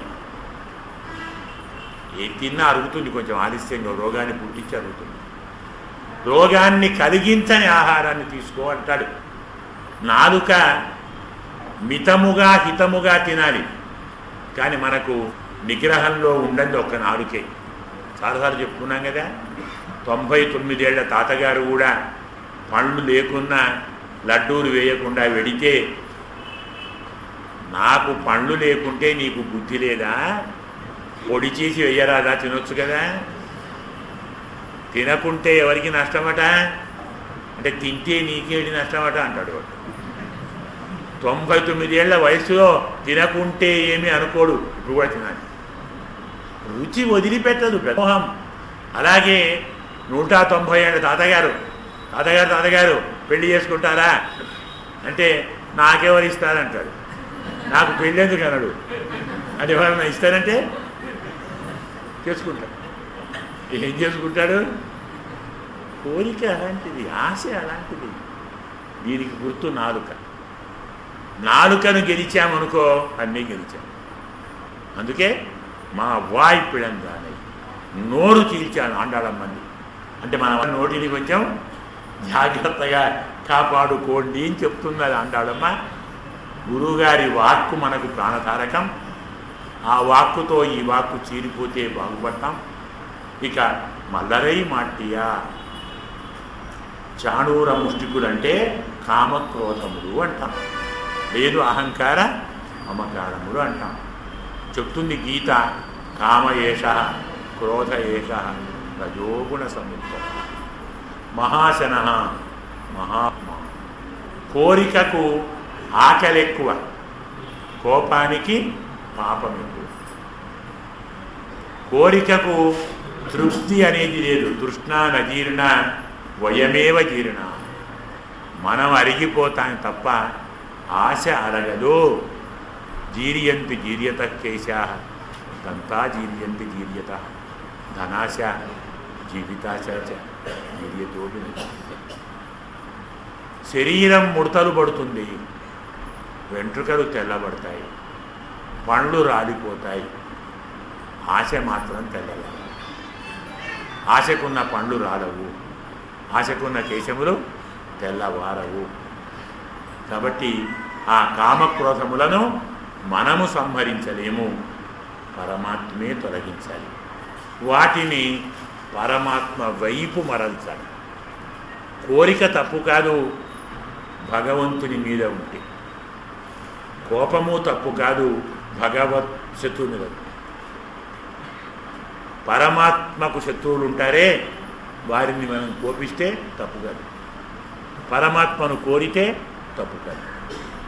సంసారాన్ని కోరితే, సంసారాన్ని అడ్డుకునే వారిని కోప్పడితే తప్పు. కాబట్టి చాణూర ముష్టికుల వధ అనటంలో మనకు ఇందులో ఆ వృత్తాంతాన్ని చెప్పారు. దేవాది దేవనై చెన్నునాం సేవిత్తారు. మనకు ఆచార్యుడు కూడా దేవాది దేవుడే. ఎందుకు? పరమాత్మకు కూడా గురువు ఉన్నాడు కదా. లోకంలో అంద గొప్పవాడు పరమాత్మ అయితే ఆయన యొక్క గురువు గొప్పవాడు కదా. దేవాది దేవుడు ఆచార్యుడు. అలాంటి ఆచార్య మనం సేవిస్తే మనను ఆచార్యుడు దయతరుస్తాడు. జ్ఞానాన్ని ప్రసాదిస్తాడనేటువంటిది అంతరార్థముగా చెప్పుకున్నాం, వ్యంగ్యార్థాన్ని చెప్పుకున్నాం. మరి అస్మద్ గురుభ్యో నమః, అస్మత్ పరమగురుభ్యో నమః, ఈరోజు అస్మత్ సర్వగురుభ్యో నమః అనేటువంటి మరొక వాక్యం. సర్వగురు అంటే పరమాత్మకు కూడా వ్యామోహాన్ని పెంచినవారు. ఇక ఆడువారులంటే కీడువానం వెళ్ళెను, తూర్పు దిక్కు ఆకాశము తెల్లవారినది అని చెప్పటంలో అయోధ్యకు వెళ్ళినటువంటి ఒక మహానుభావుడు అర్ధరాత్రి దేహబాధకు బయటికి వచ్చి ఆకాశంలో దూర్భాగం వెలుగును చూచి ఆ వెలుగును వెతుక్కుంటూ ఆళ్వారు తిరుముడికి వెళ్ళి అక్కడ నమ్మాళ్ళవారును సేవించారు. తూర్పు దిక్కు తెల్లవారుటను చూచి మనకు కనపడినవాడు నమ్మాళ్ళవారు కాబట్టి మనం ఈనాటి పాచురంలో నమ్మాళ్ళవారును మేలుకొల్పుకుంటున్నాం. ఎందుకంటే ఆ నమ్మాళ్ళవారు కూడా కోదుకులముడయ పావాయ్, పరమాత్మకు వ్యామోహాన్ని పెంచినవాడే. నమ్మాళ్ళవారును 32 సంవత్సరాల వయస్సు రాగానే రావయ్య పోదాం పరమపదానికి, శరీరంతో ఇలాగే రమ్మన్నాడట స్వామి. నమ్మాళ్ళవారు యందు, నమ్మాళ్ళవారు దేహము యందు పరమాత్మకే వ్యామోహం పెరిగింది. అది కాక ఋషిం జుషామహే కృష్ణ తృష్ణాతత్వం, కృష్ణ తృష్ణాతత్వం చక్కని మాట. కృష్ణ తృష్ణ అంటే కృష్ణుని యొక్క తృష్ణ, కృష్ణుని యందు తృష్ణ. పరమాత్మ యందు ప్రేమ, పరమాత్మకున్న ప్రేమ. పరమాత్మ ప్రేమనే ముద్ద కట్టినట్టుగా ఉన్నవాడు నమ్మాడువారు. పరమాత్మ యందు ప్రేమే ముద్ద ఉన్నవాడు నమ్మాడు. అంటే నమ్మాడువారుకు పరమాత్మ యందు ప్రేమ, పరమాత్మకు నమ్మాడువారు యందు ప్రేమ. కాబట్టి ఈ రీతిలో కృష్ణ తృష్ణాతత్వం అనే భావాన్ని కోదుకులముడయ పావాయి అంటారు. అదే రీతిలో చాలామంది మహానుభావులు ఈ ఆళ్వారి యొక్క వాకిట్లో, మొదటి కవి ఆళ్వారే ఓడబడ్డాడు కదా, ఈ నమ్మాళ్వారు చింతజట్టు త్వరలో కళ్ళు మూసుకొని ఉంటే మధుర కవులు వచ్చి నిజంగా నిద్రపోతున్నాడా, స్పృహలో ఉన్నాడా, స్పృహలో లేడా తెలుసుకుందామని ఆ పెద్ద రాయి ఎత్తేశారు. ఉరికిపడ్డాడు స్వామి, మేలుకొనే ఉన్నాడు. మరి ఇది తపస్సా, నిజంగా తపస్సేనా తెలుసుకుందామని అక్కడ పుట్టిన వారు ఎక్కడుంటారు, దేన్ని తింటారు, ఎక్కడికి పోతారు అని అడిగారు. అక్కడి నుంచే పుట్టారు, దాన్నే తింటారు, అందులోకే పోతారు అని. అంటే ప్రకృతిలో పుట్టినవారు, ప్రకృతిలో ఉండేవారు, ప్రకృతిని ప్రేమించిన వారు ప్రకృతిని అనుభవిస్తూ ప్రకృతిలోనే కలుస్తారు. పరమాత్మను సేవించిన వారు పరమాత్మలోనే ఉంటారు, పరమాత్మతోనే ఉంటారు, పరమాత్మ అనుభవిస్తారు. ఎలా అనుకుంటారు అర్థం. ఇంత అద్భుతంగా మాట్లాడారంటే పరమజ్ఞాని అని వారిని ఆశ్రయించారు. వారి పేరు మధుర కవి అంటారు. అనుభవుడు కన్నినం సిరుత్తాంబు అని రాశారు. వేరొన్నం నా నరియేన్ వేదం తమిళ మారం శరగోపన్ అంటారు. ఎంత ఆచార్యభక్తి అంటే ఒక కవికి. వేరొన్నం నా నరియేన్, వేరే ఒక్కటి నాకు తెలియదు, మరేది వేరేని మరేది నాకు తెలియదు.